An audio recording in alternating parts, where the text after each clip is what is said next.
Hello， 大家好，我是议员，来更新一下关卡4的情况。那首先要提到的就是2605有说了，他们并不会打任何的野仗，只会做低属而已，所以接下来呢，应该是没有什么画面可以给大家看了。在昨天开放关卡的时候，960有大量的玩家是直接迁城到2605的方向去，双方都丢要塞在各自的圣殿上。也因为960太多玩家随机迁城过去2605的方向了，所以他们在派兵的路上是一直被960的部队拦截。所以当960的大部队走到目的地的时候，是已经接近2605的圣殿部分，一度压制着他们建起的进展。2605连续集合好几次，都是被960的野战给推掉，甚至一度他们的野战是被推回去关卡的。但是960并没有站在关卡那边封住他们，而是重新集合去拦截他们旗帜的进展。他们的野战打不过，再加上他们旗帜没有办法迅速的建更快，最终就变成在这个区域5里面，960的旗帜是大概有2/3的位置，2605只有1/3而已。不过其实这里960打得比较保守一点啊，960可能是没有预计到对方他们没有办法推得这么远。其实在一开始960可以选择直接丢要塞在对方的圣殿上面，毕竟对方的野战也打不过，他们旗帜也被压制着。算到那个时间刚刚好，他们建旗帜过来的话，960的要塞应该还剩下半个小时左右，再加上领土外面这么多玩家都牵城在附近，其实可以守得住了。不过我现在说那么多也只是马后炮而已啊，有可能当时候丢要塞的情况就不会变成这样。那么当旗帜连接上之后，对方是用戈尔戈跟阿提拉做驻防比较多。以目前的版本来说，用戈尔戈驻防是没有问题的。那对方是想到960是肯定会围旗帜的，所以他们直接用阿提拉来做驻防。刚好这一次选择的地图是兵无常势，所以他们可以用密室把阿提拉转换成步兵。后来就是对面的主播又发了一个影片，说什么阿提拉复活之类 blah blah blah， 并且拿着他那2-3份报告说他们的驻防到底有多赚，然后960是怕了他们的驻防，不敢去打他们的驻防。那说到这里就有一点搞笑啦，那这边跟各位讲一下为什么不去打。首先各位也知道2605报名这一次的 KVK 是进来捣乱的，是进来蹭热度的，他们并不是960的主要目标。所以各位可以看到他分享的那几份报告的围殴玩家呢，其实战力都是超过3亿以上，也就是说他们有足够的兵力打到黄庭是没有问题的。其他比较低战力的玩家基本上是没有去围殴的。再来，一直以来有看960 KVK 的玩家应该都知道960围旗帜是肯定的，但问题是他们不是主要目标，接着就是水晶科技都没有升上来，为什么要去围殴旗帜？那2605聪明说他们不要跟960打野仗，这样子会消耗更多的资源跟加速。那960也不是白痴，他们也知道不能在这边死兵是没有意义的。所以那时候开集结你们可以看到我那边的标记是写放小号在下面的部分，因为我们压根都不想要用大号去补兵，甚至不想要去围殴，只有那些大佬去围殴而已，看能不能打下来。如果打下来需要死大量的部队，就选择不要打。接着打那个区域5并不是重点，因为就算你拿下了那个区域5，对方还是有办法从关卡5走出来。想要利用这个区域5去打对面的话，也只能等到关卡6。但是等到关卡6开放的时候，对方都已经放了要塞在那里挡着了，所以是真的没有必要浪费太多的兵力在这个区域。再来就是如果太快把2605给推进去的话，他们怎样出来野仗呢？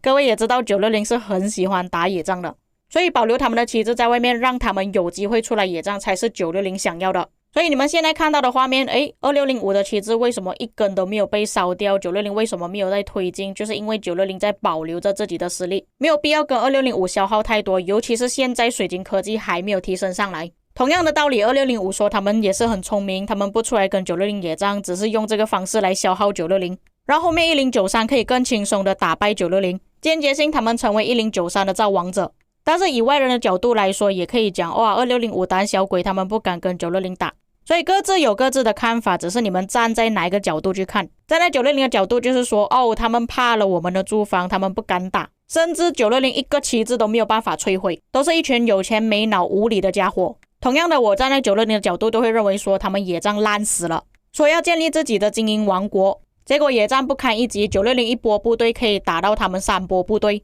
甚至他们只是敢驻防而已，集结都没有开几个，甚至开关卡的时间就是对方活跃的时间。那是不是也可以说他们也是怕了960的驻防，他们不敢进攻960的驻防，怕自己的报告也是亏的呢？所以各位记得换位思考，这个很重要，不能只是光靠看那一方就觉得说对方怎么样怎么样，这样实在是太肤浅了。而且肯定的分享报告当然是会分享自己赚到的报告，怎么可能会分享亏的呢？那当然960也是有赚到的报告啊，甚至2605的野战根本都打不过，那他们亏的报告不是更多吗？所以接下来的时间各位应该会看到双方的旗帜应该是保留在原地不动，除非是说2605完全没有人驻防的时候，可能960会慢慢推进，毕竟要等到关卡5开放距离差不多10天的时间，所以没有必要心急在1天之内把他们给推完，只是看哪一方更有耐心而已。不过我也知道2605有说过他们能够坚持24小时就算是他们胜利了，那就让他们自己说自己开心吧。而且我可以说除了24小时之外，他们甚至可以坚守更多天，因为960没有那个想法想要去打他们，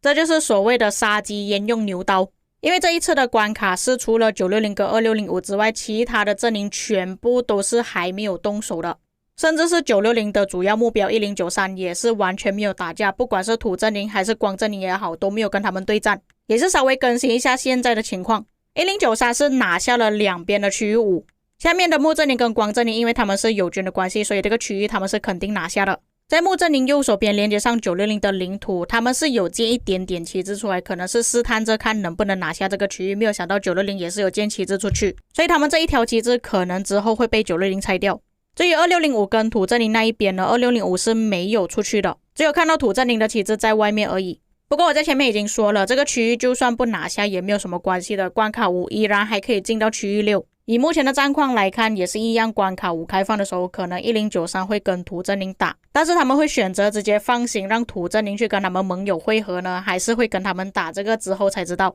如果1093是直接放行让土阵营过去的话，这样子就不是1打3了。接着就是2605跟960会在区域6对战，并且以目前的情况来看，2605并没有拿下左手边区域5的方向，就是说他们有很大可能在区域6会全力打960，这个方法也是他们唯一能够出到黄庭的方法，守住黄庭这个门口。所以他们现在不跟960打野战是正确的，毕竟再加上他们这一次报名是马上就报名，没有跳过报名，剩下这么长的时间可以让他们再准备多一点资源。不过就算他们没有办法出到黄庭，在这个区域6里面，只要能够消耗到960，让960出到黄庭被1093打的时候，他们都已经觉得很开心了。其实2605这一次的主要目标并不是说他们能不能够赢得这一次 KVK， 不过也显然的他们也没有办法胜利，但是只要让960输掉 KVK 对他们而言就是最大的胜利了。而且2605的主播在直播的时候有说到，他们原本预计960会跟他们合作的。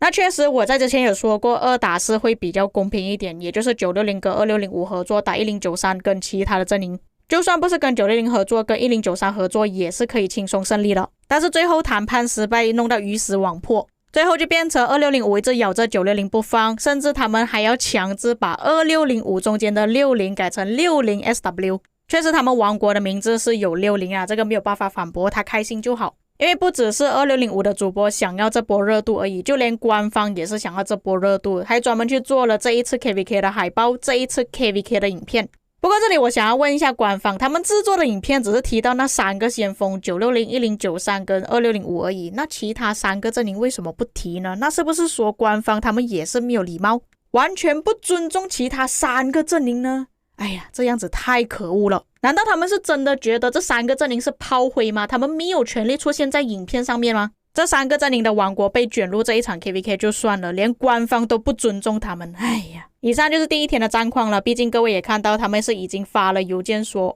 他们不打了，他们很聪明，他们不想要浪费任何一点资源跟加速，做地鼠才是最明智的选择，所以不会有大型的战斗了，就让960像个傻子一样一直游荡，浪费他们的大扩吧。除非双方有搞偷袭，或者是圣殿开放的时候960旗帜是已经见到对方的圣殿有连接上，那可能还会有打一点点，不然的话就要等到关卡5了。以上就是本期内容，至于各位有什么看法可以在评论区给我知道，我们下个影片再见。